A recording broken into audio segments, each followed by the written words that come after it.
When Sarah first found out about my betrayal, I went without a smartphone, not because I willingly gave it up like I should have, but because in her pain, my smartphone ended up at the bottom of the lake behind our house. Throughout the course of my early recovery and the rebuilding trust process, this trend continued. I wouldn't take my recovery seriously. She would be forced to take matters into her own hands. I would then become more and more free from acting out in that way, and I would eventually thank her for doing what I wasn't willing to or didn't have the courage to do. The reality is, guys who struggle with sexual sin are their own worst advisors.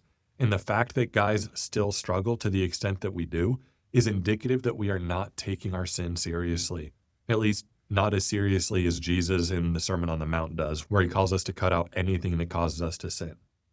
Now, to clarify, this was not always my stance.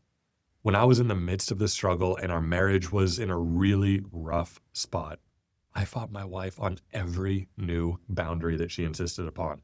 I wanted to break free. I had repented of the sin. I just had too much confidence in my self-control. And so I fought my wife on every new boundary that she insisted upon, like an immature teenager demanding rights from a parent who frankly knows a whole lot better. I see the same tendency in the majority of guys that I coach. I'm not sure if it's because we live in America where our freedoms are assumed, or if it's because most guys get ensnared at a young age, which leads us to have stalled maturity. And so we are literally acting like we were when we were teenagers getting trapped in sin. But what's verbalized tends to be something on the lines of, I'm an adult, I don't need boundaries. Cutting things out that cause us to sin is both biblical and vital. Unfortunately, most guys, again, myself early on included, don't have close enough relationships with other Christian brothers or with their pastors for them to call them out on it, which then leaves the burden to fall on their wife. In my judgment, the wife shouldn't be blamed for needing to step up in this context if her husband is not taking his sobriety nor protecting the family and his wife's heart seriously.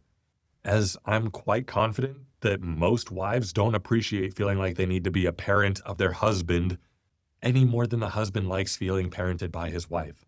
And the faster that he leans into setting up the needed boundaries to protect himself and his marriage, the sooner he will find freedom and the more possibility there is for them to experience healing as a couple, at which point those boundaries, the vast majority of them, can be removed.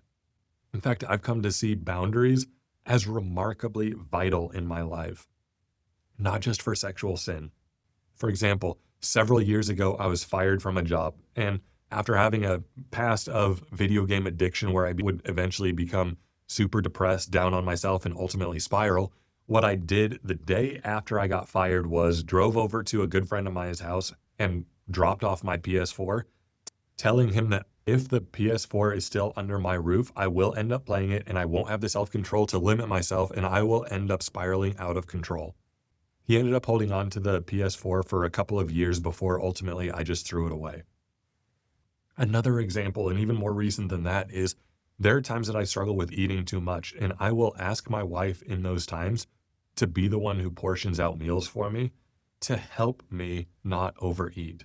See, boundaries are not just about limiting what you can do. They're about helping you focus on what you should do. And the reality is we all have things that we know that we should and shouldn't do. And when we lean into whether it's our wife or our brothers and sisters or our pastors, we can live into who God has created us to be. We can become more sanctified. We can reach our full God-given potential, but only if we're honest with ourselves and others about what our weaknesses are. So my encouragement for you would be, don't view boundaries as belittling. View them as a massive life hack.